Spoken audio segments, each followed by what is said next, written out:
The handlebar stem and bar bolt play important roles in helping you steer, holding a 100-kilo man up while he's yanking on them, and protecting your fork steerer and your headset. The other thing stem and bar bolts like doing is having a good old whinge when they're not happy. The manufacturer and the mechanic who did the final assembly at the bike shop won't have taken the time or the resource to stop this happening. In fact, they would have done the complete opposite. The bolts would have come with thread lock on them. Welcome to stage 7 of Tour de Bike 2024. I'm going to show you a simple solution to stop this creaking starting in the first place. Make the stem and bar secure and the bolts are snipped to get out for future maintenance. You'll also be secure in the knowledge that any creaking coming from that area of the bike afterwards is a serious problem that needs immediate attention. Snapped handlebars or stem is a definite visit to the hospital that you may not come back from.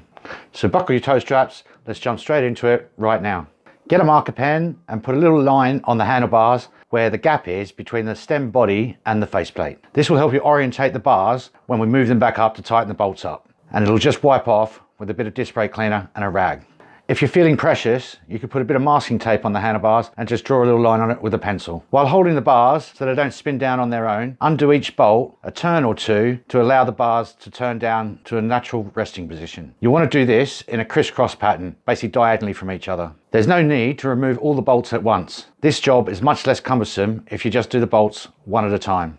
Remove the first bolt and dip it in your grease pot or squirt some grease on the thread with a grease gun. You want to get enough on there so when you screw the bolt in, there's a little bit of grease left that can go between the stem interface and the stem bolt head or washer. Screw the bolt in so it's in the same place as the other 3 bolts were when you loosened it off. Don't tighten it in all the way yet. You want to do the same thing for the remaining 3 bolts. It's important to have the gap between the faceplate and the stem body itself even on the top and the bottom.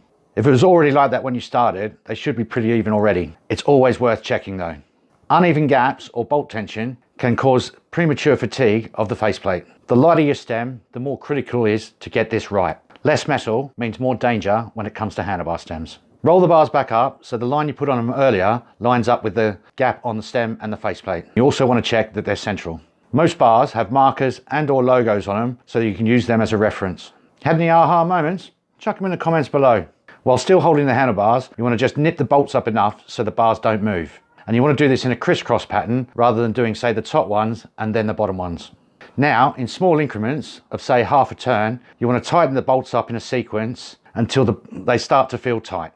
While you're doing this, you want to just keep an eye on the gaps on the top of the bottom to make sure they're even. These days, the torque setting is usually printed on the handlebar stem. This one's 5.2 Newton meters. Because these handlebars might have someone of about 100 kilos swaying around on them, I'm going to use my best judgment and do them up tighter.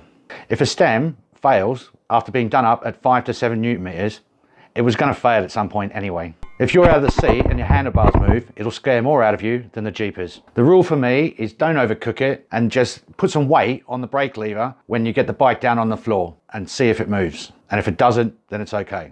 I sometimes do this in the stand beforehand by putting 2 hands on the bars and then trying to twist them down. Handlebar clamp done, we now need to do the fork end of the stem. Don't forget, you can hit the like button anytime you want. There's no need to undo the compression cap here. This is just creating more work for later. Just crack both bolts open a quarter or half a turn in sequence. As with the faceplate, you don't want one of the bolts still under full load and the other one loose.